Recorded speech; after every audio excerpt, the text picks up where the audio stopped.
માંડલ શહેર અને ગ્રામ્યમાં આચારસંહિતાની અમલવારી શરૂ થતા જ રાજકીય હોર્ડિંગ ઉતારી દેવામાં આવ્યા।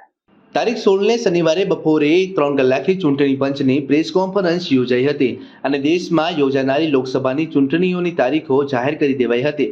રાજ્યની અંદર 26 બેઠકો માટે તારીખ 7મી મેના રોજ ત્રીજા તબક્કામાં મતદાન થવાનું છે। ચૂંટણીની પડઘમ વાગી ચૂક્યા છે। જોકે ભાજપ, કોંગ્રેસ સહિત રાજકીય પાર્ટીઓએ પણ વારાફરતી ઉમેદવારી લિસ્ટ જાહેર કરી દેવામાં આવ્યું છે। ભાજપે રાજ્યની મોટાભાગની બેઠક ઉપર ઉમેદવારીની પસંદગી કરી લીધી છે, જ્યારે સૌરાષ્ટ્રનું પાણીયારું કહેવાય એવી સુરેન્દ્રનગર લોકસભા બેઠક ઉપર કોકડું ગૂંચવાયું હોય એવું લાગી રહ્યું છે। જો કે આ બેઠક ઉપરથી સાંસદ સભ્ય ડોક્ટર મહેન્દ્ર મુજપુરા હતા।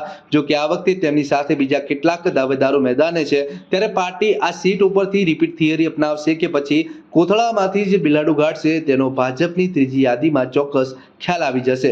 ગતરોજ ચૂંટણી પંચની યોજાયેલ પ્રેસ કોન્ફરન્સ બાદ સમગ્ર દેશમાં આચારસંહિતા પણ અમલમાં મુકાઈ હતી। ત્યારે સુરેન્દ્રનગર સંસદીય વિસ્તાર એટલે કે માંડલ શહેર અને ગ્રામ્ય વિસ્તારોમાં લાગેલા રાજકીય પાર્ટીઓ અને સરકારના મોટા હોર્ડિંગ્સ ઉતારી દેવામાં આવ્યા હતા। શનિવારે આજે આચારસંહિતા લાગુ થતાં જ માંડલ શહેરના 3 રસ્તા ઉપર, બસ સ્ટેન્ડ વિસ્તારમાં તેમજ રામપુરા ચોકડી વિસ્તાર, ગ્રામ્યના દાલોદ, વિઠલાપુર સહિતના વિસ્તારોમાં લાગેલા ધારાસભ્યોના બેનરો, રાજ્ય અને કેન્દ્ર સરકારના યોજનાઓના હેડિંગોને તંત્ર દ્વારા ઉતારી લેવામાં આવ્યા હતા। આ સાથે જ આચારસંહિતાનો ભંગ ના થાય તે માટે હજુ પણ વિસ્તારોમાં ભીંતચિત્રો, નાના મોટા બેનરો, રાજકીય પોસ્ટરો, ઝંડાઓ ઉતારતા સહિતની કામગીરી હાથ ધરવામાં આવી અને તંત્રની સંપૂર્ણ નજર છે।